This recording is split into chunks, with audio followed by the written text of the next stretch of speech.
Welcome. You're listening to Ask the Doulasl, a podcast where we talk to experts from all over the country about topics related to pregnancy, birth, postpartum, and early parenting. Let's chat. Hello. This is Kristin Revere with Ask the Doulasl, and I am thrilled to chat with Dr. Ari Brown. Dr. Brown is a pediatrician, best-selling author, and chief medical advisor at Kabrita. She has been in private practice for over 25 years. Her passion to advocate for children and educate families extends beyond the office setting. She is the co-author of the best-selling 411 parenting book series, including Baby 411, Clear Answers and Smart Advice for Your Baby's First Year, Expecting 411, and Toddler 411. Dr. Brown has received several professional awards, including the American Academy of Pediatrics Advocacy Award and the Ralph Fine MD Award for Professional Excellence. Welcome, Dr. Brown. Thank you so much for having me. What an impressive background. I don't know how you have the time to author 3 books. I've only authored 1, and it took me 2 years. Well, it's been a journey. Let's say I didn't get much sleep during those years, put it that way. I can only imagine. I'm excited to learn from you, and it is excellent timing in that we're recording this during National Breastfeeding Awareness Month, but we are going to talk about all types of feeding today. So I'd love to get into a bit more about your background and what led you to focus on feeding topics, especially goat milk formula. Sure. So I am starting my 30th year of practice. My gosh. And I see a lot of newborns over the years. I've cared for too many to count. And now those little babies some of them are parents and bringing their babies to me now. So That's so lovely. The full circle. It does. It feels full circle. And it's really, I have to say, I have the best job in the world because I get to be part of all of these families' experiences and share in watching their kids grow up. And what a great gig, right? But I think in my experience, and also, by the way, I'm a parent too, I know what keeps parents up at night. And the reality is that we've been given this very precious gift and we don't want to screw it up. And so the stakes feel really high and we all want to do our best, right? And so I think what I've learned on this journey of walking this road with parents is that they feel much more empowered when they're knowledgeable, and also learning that we're all just trying to do our best and that no one's ever going to be the perfect parent, right? And so I try to give parents that knowledge base. So I feel very passionate about education, which is why I write books and do speaking engagements and do all these crazy things.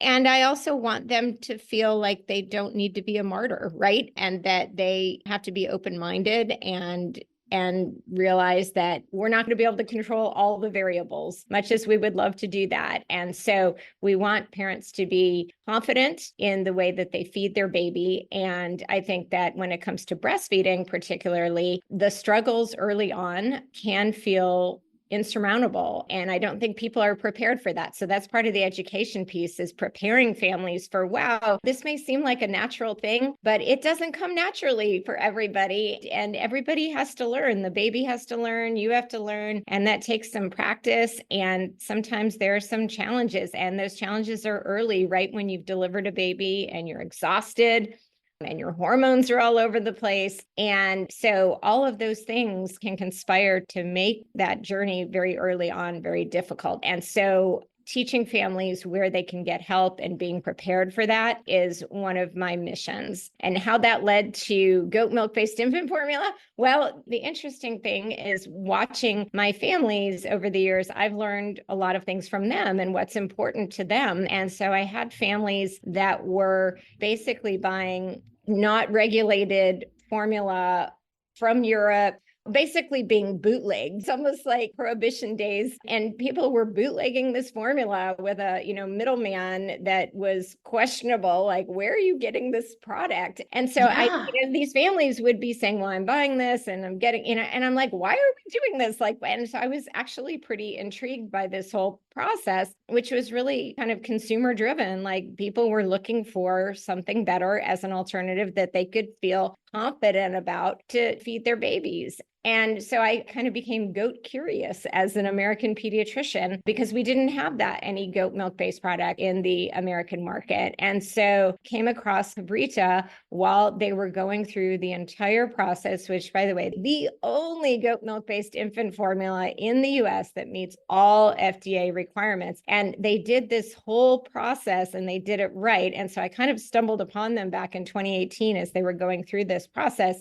and was really excited that they were doing it right. They were doing the work and doing the research and the clinical trials and getting it published and really demonstrating the efficacy. And we'll talk more about why I'm excited about goat milk-based infant formula, but they brought this product to market through the correct channels where you can actually buy it the way you're supposed to be able to buy a product in the US. And so that's why I'm excited about this, because it does offer a great option for families if they are combo feeding or if they ultimately formula feed their baby.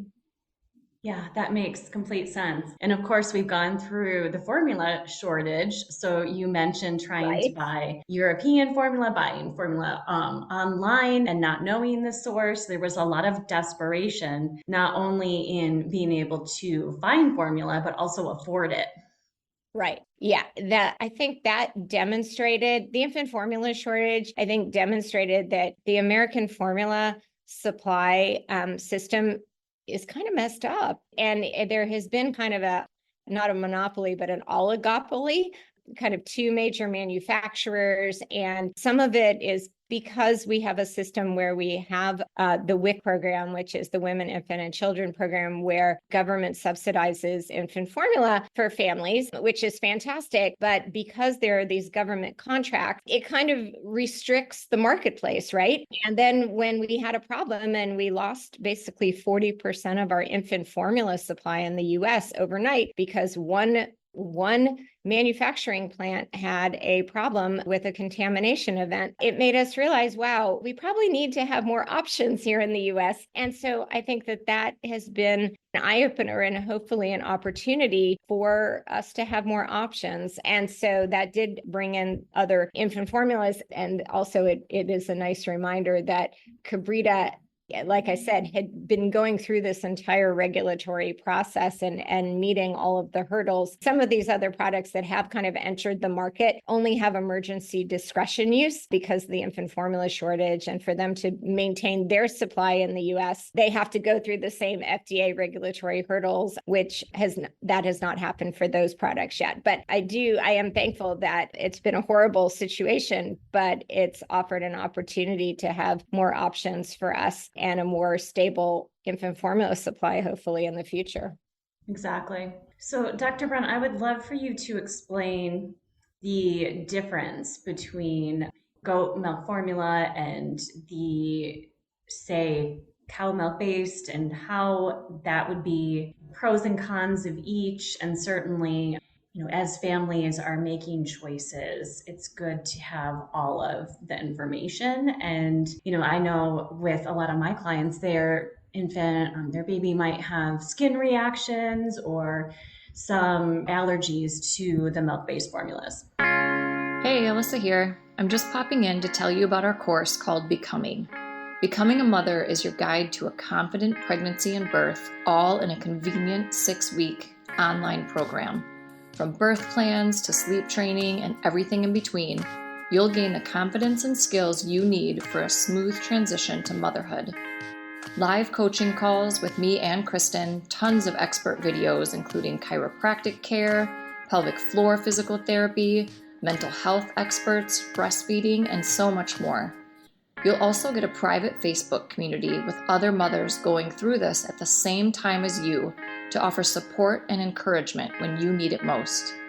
If you'd like to learn more about the course, you can email us at info@goldcoastdoulas.com or check it out at thebecomingcourse.com. We would love to see you there. We also have a book called Supported, Your Guide to Birth and Baby, which makes a beautiful companion to this course. It's a great book for any expecting mother and is the perfect baby shower gift. You can find information on that book at supportedbook.com. Sure. So let's start really simple and talk about what infant formula is. So it's a chemical formula. That's why it's called formula. But as we have evolved, as civilization has evolved, we have created options to approximate and resemble human milk as much as we can. And so people have tried many different kind of formula bases over the years and then tried to modify it, which is the formula piece, to compare it as much as possible to human milk. And to be clear, There's nothing like human milk. Breast milk, human milk is made for human babies, right? And it's living food. And it's dynamic food. It's never exactly the same for every person or even on a daily basis, right? So you're never going to get exact comparison. But when you're trying to create these infant formulas, historically, what has been the most popular base has been cow milk protein. And I think that a lot of people don't realize it because that's what's so prevalent. So when you look at can of formula, you don't realize, oh, this is made out of cow milk or this is made out of goat milk. In general, the leader in the marketplace, or at least in the United States, for, I will say, goat milk-based infant formula has been around for decades worldwide. This is not new there. It's just new in the US. But cow milk has been the prevailing base for infant formula. And most babies tolerate it and do fine with it. And all of the what we call macronutrients and micronutrients. So your macronutrients are your fat and your protein and your carbohydrate, and your micronutrients are your vitamins and minerals like folic acid and vitamin D and all the other. So iron, those ingredients are regulated. And so for any product to be sold in the United States, or EU has their standards, and wouldn't it be great if we all had one universal standard, but we don't. That the United States has 29 ingredients that have to be regulated and meet those standards to be able to be sold in the US and meet all FDA requirements. So all of those ingredients are as close to, again, human milk as possible. And then there are some premium ingredients that some manufacturers will add, and that kind of falls under, what we call bioactives. So they're probiotics or prebiotics. So other things that, again, are present in human milk and then are added to infant formula to try to resemble human milk as much as possible. But the base, again, is kind of the protein, right? So cow milk protein is historically been the most popular base. Now, there are some babies who cannot tolerate that protein, and there are some babies who are actually allergic to that protein. And so for babies who struggle with tolerance issues, you may have a fussy, gassy baby, constipated baby, unhappy baby. And then when you have a baby who has a true allergy, you may see extensive eczema. So the skin stuff you're talking about. The one key thing that we're looking for as pediatricians is blood in the stool. So there is it's called a food protein induced proctitis. But what happens is the lining of the gut gets irritated because of this protein allergy. And then the baby may have this, looks like just slimy, mucousy, snotty looking stool. But then when you test it in the lab, there's actually blood in it. Some babies you will actually see the blood visibly. So for those kids, you can't have them on a cow milk protein based infant formula. You have to use something that's considered hypoallergenic, where the protein has been totally broken down, or an elemental formula where it's just amino acids floating around, like the protein is just amino acids. It's not even cow milk based. And we have tried other alternatives. So in the US, there's also like a soy-based product for some babies and for families who do, for dietary reasons, do not want a cow-based product. So we've had kind of these categories of cow milk-based infant formula, soy-based infant formula, hypoallergenic, where the protein is really, really broken down, and then elemental formulas where it's just amino acids and there's not even in cow milk. So, but these babies that have trouble tolerating the cow milk protein, that's when people are seeking alternatives, because it's really not fun to have a baby who's miserable, right? And so that's where goat milk infant-based formula has risen in popularity. But what I always try to tell people is this is not just a niche product for babies who can't tolerate cow milk protein. It is completely acceptable as first-line nutrition. You don't have to wait until your baby has a problem with cow milk to try goat milk-based infant formula. And in fact, that's now actually been endorsed by the American Academy of Pediatrics, which they put out a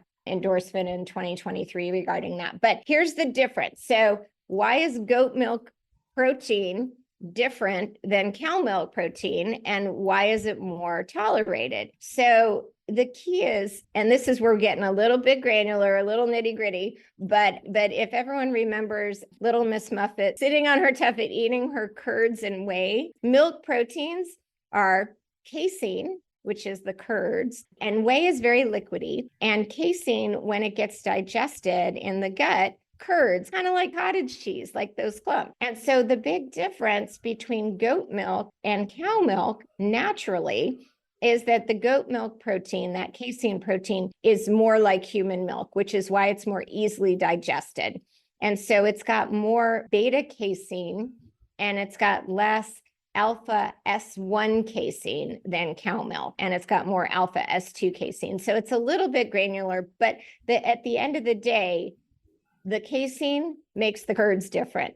And so the goat casein curds are softer and looser, and so they're easier to digest versus the cow milk curds. And so when you look at the data on these clinical trials of the babies who drink the goat milk-based infant formula versus the cow milk-based infant formula, it's more tolerable. And so you have fewer reports of the gassiness, colicky behavior, constipation, and even there is some data on sleep where the babies sleep a little bit more comfortably and slightly longer, which for a newborn, I don't tell anyone their baby's going to sleep. So this is not like the baby's going to sleep through the night, but it does seem that it's more tolerated. And so that's really the key difference between those two. And so now that Kabrita is out, it came out in January here in the US, I've had families who have started cow milk-based infant formula. And if the babies are having trouble with it, I'm like, let's try it. Let's see how it goes. And I've had good success with families. So I can say clinically that I do think I have some happier babies after trying it. So I'm very excited about that. And the other piece that's a little bit different between the cow milk and the goat milk is something called oligosaccharides. And again, this is a little bit granular, but these are prebiotics that are in huge numbers in human milk, huge, like third leading ingredient in human milk. And goat milk naturally contains 5 times more oligosaccharides than the cow milk. And so that makes a big difference. Also, there's a diversity in the population. And so what it does is it fosters the baby's microbiome, because you need the prebiotics to grow those little germs that help your gut help digest, right? And so that's also a reason why goat milk-based infant formula has an advantage over the cow milk-based, because it's supporting the microbiome and the gut health. So where can our listeners and doula clients find Kabrita? So yeah, super easy. It's on Amazon now. So it's on Amazon. You can buy it directly from Kabrita. If you go to Kabrita.com, you'll be able to order it directly online, and you can even set a schedule and set it and forget it, and it shows up however often you want it to. As far as in stores, there are a variety of supermarkets that are now carrying it nationwide, and Whole Foods is now carrying it. And stay tuned, because there's a lot of other places that are coming probably by the end of the year. Exciting. Yeah. So I'd love to take a few minutes to chat about your books. I'm sure that our listeners would be interested in ordering the entire series. It's so helpful. Sure. So that was an evolution of families coming in, really seeking information. I think that, I feel like now too, I'm working on my second generation of parents, right?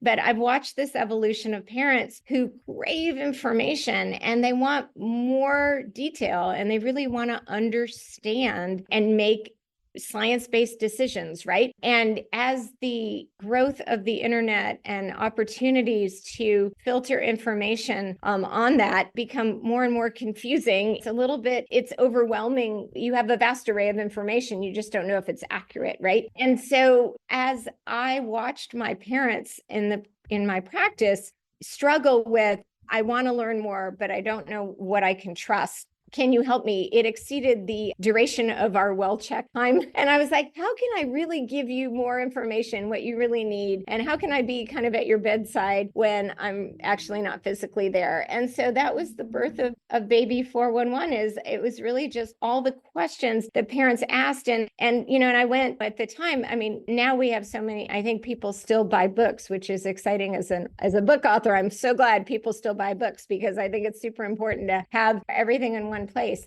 But in the day, I kind of picked up all the parenting books that were on the bookshelves. And I was like, what is missing here? Because clearly people are reading this stuff and they still don't know what they need to know. Exactly. And so what I realized is that most of them are not written by someone who lives in exam room 1. And that's what I can honestly say is I spend my days in exam room 1, and I've made a career of conversations with families. And so it's really that level of detail. And now we have a challenge. I said, because I'm on the 10th edition of Baby 411, we update our books every 2 years. So I'll say to my parents, like, if you have a question that is not in this book, you get added to the next edition. So I love it because everything changes in 2 years with sleep, exactly, feeding, all of the things. Exactly. So, we update, and I'm on social, I'm on TikTok. My daughter, who is an adult now, she was like, you need to be on TikTok. She goes, that's where people are that are young parents. And I'm like, oh, okay. So anyway, I'm actually on TikTok, but I will say, in between every update on my books, I'm always posting new information. And when there's something that's buzzing, I definitely address it so that people know, well, what do I really need to be concerned about? Is this new study important, or is it just hype and the headline and the clickbait? So anyway, I encourage people to follow me there because I really try to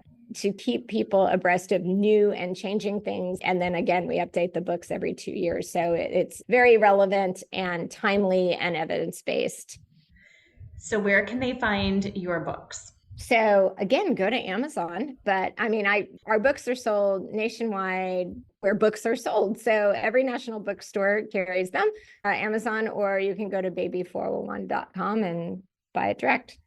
Beautiful. And so, Dr. Brown, you mentioned TikTok. I've seen your videos on Instagram as well, so I'll have to check out your TikTok. But they're very helpful and engaging. And so where else can our listeners connect with you? You mentioned your website. Any other social media spaces you are spending time with? Facebook, for example? It's interesting. I think that when I post to Instagram, it will go directly to Facebook, and it's a generational thing. I think you have to be everywhere all at once, I guess. But I will say that I'm probably a little less active on Facebook. But yes, we have our fan page at Expecting 411, but on Facebook, and that is the portal for all 3 of our books. Wonderful. Any final tips for our listeners, Dr. Brown? I think one of the things I like to tell families is to give yourself permission. I think particularly moms, but dads too. I think that we put our children first and they are our highest priority, and for good reason. But I think that you need to take a step back sometimes and go, you know what? I am a parent, I'm a spouse, I'm a sibling, child. You have so many roles and you wear so many hats. And I think at some point, a lot of parents kind of become martyrs. And so I always remind people that happy parents make happy babies. So make sure that you take care of yourself. Don't forget about yourself in this equation. And I think that it makes a much more joyous parent and a better relationship with your child. Excellent advice. Thank you so much for sharing your wisdom, and we'll have to chat again soon. My pleasure. Thank you so much for having me.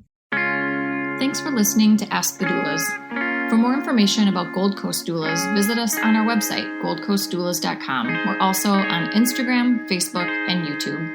If you like this podcast, please subscribe and give us a 5-star review. Thank you. Remember, these moments are golden.